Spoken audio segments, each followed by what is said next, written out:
Assalamu alaikum ji. I hope you are doing good. This is Advocate Usman Abid and you are watching the law session. आज के session में हम समझेंगे कि stay को कैसे ख़त्म करवाया जा सकता है। अगर आपकी प्रॉपर्टी पे, आपकी मकान पे, आपकी दुकान पे, आपकी किसी ज़रई ज़मीन पे स्टे कोर्ट ग्रांट कर दे तो उस स्टे को कैसे ख़त्म करवाया जा सकता है, कैसे विकेट करवाया जा सकता है। देखिए स्टे होता क्या है। अब ये एक एप्लीकेशन दावे के साथ लगाई जाती है। जो प्लेंटिफ होता है, मुद्दई होता है, वो दावा दायर करता है। दावे के साथ उसने एक एप्लीकेशन, एक दरखास्त देनी होती है अंडर ऑर्डर 39 रूल 1-2 कि जी मुझे टेम्परेरी इंजंक्शन ग्रांट किया जाए।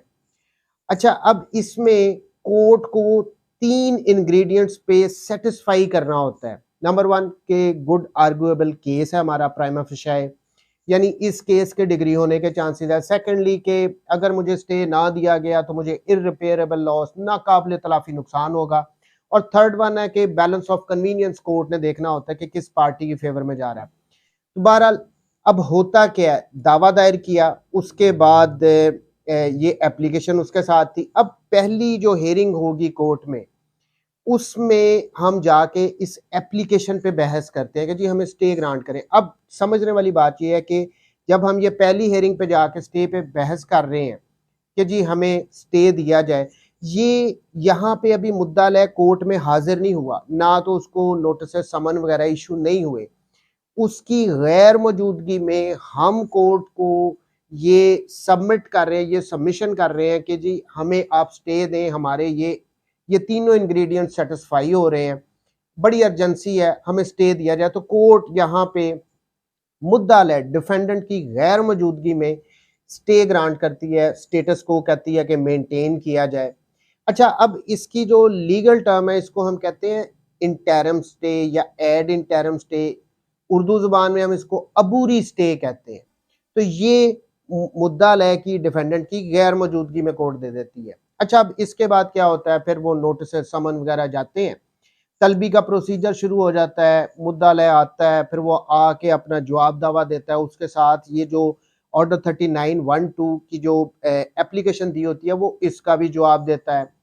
ये अबूरी स्टे हमारे कानून में तो लिखा है कि मैक्सिमम 15 दिन के लिए होना है, उसके बाद कोर्ट चाहे तो एक्सटेंड कर सकती है। और इस पे ये काफ़ी टाइम लग जाता है। देखें ना, दावा दायर किया, जो प्लेंटिफ साइड है उसको स्टे मिल गया है, स्टेटस को कह दिया है, प्रॉपर्टी को आप सेल आउट नहीं कर सकते, उस पर अगर कोई कंस्ट्रक्शन कर रहे हैं उससे अगर कोर्ट ने रोक दिया है, सो वट एवर, कोर्ट जब स्टेटस को दे देती है उसके बाद जो प्लेंटिफ साइड है वो क्या करना शुरू कर देते हैं। रूटीन की ये बात है कि अब वहां पे पेशियां शुरू हो जाती हैं कि जी मुद्दा ले आया, उसने जवाब दावा दिया, उसके बाद प्लेंटिफ साइड आके बहस नहीं करती। अब होना क्या होता है, ये जो अबूरी स्टे होता है, जब इस पे मुद्दालय भी आ जाएगा, वो आके अपना जवाब दरखास्त, जवाब दावा भी जमा करवा देता है। उसके बाद दोनों पार्टीज बहस करती हैं और उसके बाद कोर्ट इस एप्लीकेशन को, जो दावा है ना, मुद्दालय के आने के बाद, उसके कोर्ट में हाजिर होने के बाद जो सबसे पहला काम होता है वो इससे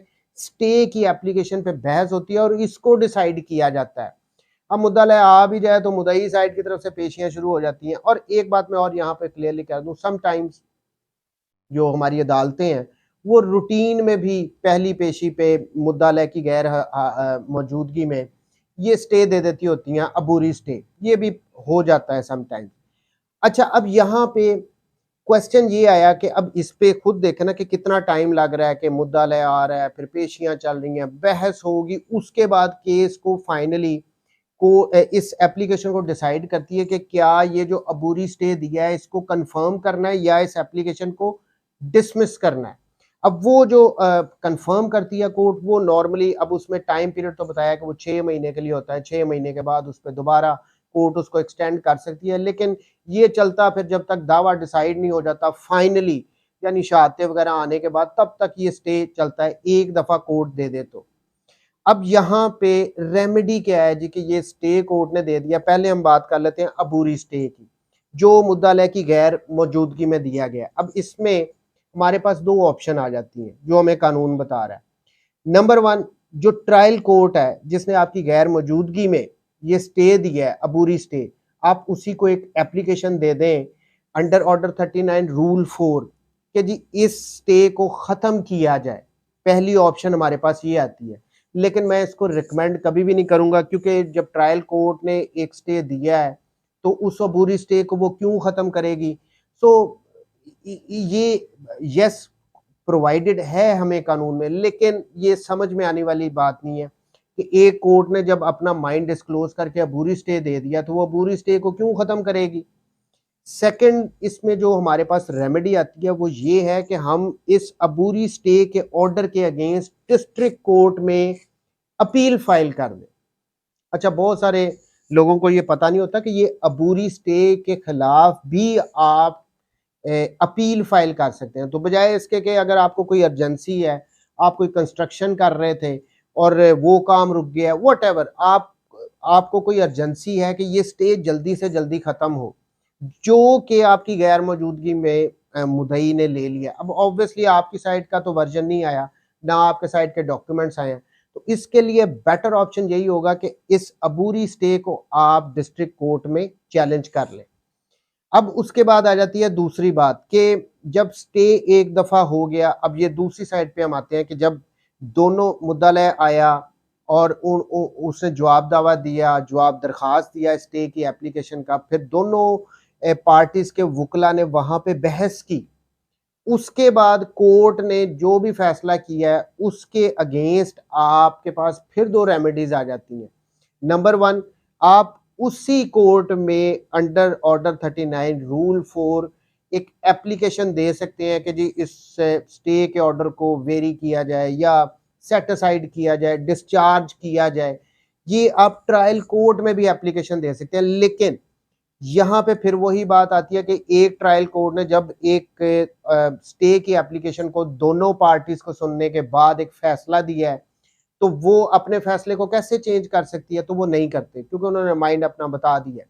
हाँ, अगर आपके पास कोई न्यू फैक्ट्स आ गए हैं, कोई न्यू एविडेंस आ गई है जो आपके पास पहले अवेलेबल नहीं थी, तो आप ट्रायल कोर्ट को, उसी सिविल कोर्ट को जिसने वो स्टे दिया है या कंफर्म कर दिया है, उसको आप दरखास्त दे सकते हैं उस स्टे को डिस्चार्ज करने की या सेट असाइड करने की। सेकंड, जो हमारे पास रेमेडी है कि जब एक कोर्ट ने एक ऑर्डर दे दिया है दोनों पार्टीज को सुनने के बाद, तो दूसरी हमारे पास रेमेडी आ जाती है कि हम डिस्ट्रिक्ट कोर्ट में उस फैसले के अगेंस्ट जाके अपील फाइल करें। क्योंकि मैं रिकमेंड भी इसी को करूंगा कि जब ट्रायल कोर्ट ने, सिविल कोर्ट ने जो स्टे की एप्लीकेशन पे फैसला दिया, उसके अगेंस्ट अपील फाइल की जाए डिस्ट्रिक्ट कोर्ट में। सो चाहे अबूरी स्टे हो, चाहे स्टे कंफर्म कर दिया हो सिविल कोर्ट ने, ट्रायल कोर्ट ने, दोनों पार्टीज को सुनने के बाद, हम इसको, हमारे पास जो बेहतर रेमेडी है वो डिस्ट्रिक्ट कोर्ट में जाके इस फैसले के खिलाफ हम अपील फाइल करें। तो ये आई थिंक अब क्लियर हो जाना चाहिए कि जब अबूरी स्टे भी दिया जाता है मुद्दालय की गैर मौजूदगी में, तो उसको चैलेंज भी किया जा सकता है। नॉर्मली ये करते नहीं है, कुछ वकला को शायद पता नहीं होगा, लेकिन ये रेमेडी प्रोवाइडेड है। अगर अर्जेंसी हो, आपको कोई मसला हो, कोई रुकावट आ रही हो स्टे की वजह से और आप राइट पे हो, तो बेटर ऑप्शन है अबूरी स्टे को भी आप जाके डिस्ट्रिक्ट कोर्ट में चैलेंज करें। अब मैं एक जाते जाते बात कर दूं क्लियर के, देखिए ये जो स्टे ग्रांट किया जाता है, चाहे वो अबूरी स्टे हो, चाहे वो कोर्ट ने स्टे कंफर्म किया दोनों पार्टीज को सुनने के बाद, अगर कोई उसकी डिसोबीडियंस करता है, उसकी खिलाफ वर्जी करता है, तो क्या सजा हो सकती है। अब इसमें तो इन्हें अदालत की फिर एप्लीकेशन, पिटीशन वगैरह फाइल की जाती है। उस पे जो सजाएं हैं, पहली बात तो जो खिलाफ वर्जी करता है कोर्ट के स्टे ऑर्डर की, कोर्ट उसकी प्रॉपर्टी को अटैच कर सकती है और 1 साल के अरसे तक के लिए अटैच कर सकती है। और उसके बाद भी अगर कंटिन्यू रहे डिसोबीडियंस, वो बाज नहीं आ रहा, जो कोर्ट के ऑर्डर को स्टिल वायलेट कर रहा है, तो ये फिर प्रॉपर्टी को सेल आउट भी कोर्ट करने का ऑर्डर दे सकती है और उसकी जो प्रोसीड होगी, जो उससे पैसे आएंगे, उससे मुआवजा वगैरह भी दे सकती है उस पार्टी को जो इफेक्ट हुई है उसकी वायलेशन करने से। सेकेंडली, कोर्ट इसमें जेल भी भेज सकती है और मैक्सिमम 3 महीने तक के लिए जो कोर्ट के स्टे ऑर्डर की वायलेशन करता है उसको 3 महीने तक की सजा भी दे सकती है। ये हमारे सीपीसी में बताया गया। तो एनी हाउ आई थिंक अब क्लियर हो गया होगा कि स्टे को चाहे किसी भी प्रॉपर्टी पे, कोई मकान है, कोई दुकान है, कोई ज़रई ज़मीन है, व्हाटएवर, उस पे अगर अबूरी स्टे हुआ है या फिर उस पे स्टे कंफर्म कर दिया गया है, रेमेडीज़ हैं कि बेहतर रेमेडीज़ कि आप जाके उसके अगेंस्ट अपील फाइल करें, चाहे अबूरी स्टे ही क्यों ना हो। थैंक यू वेरी मच जी, टेक केयर, अल्लाह हाफ़िज़।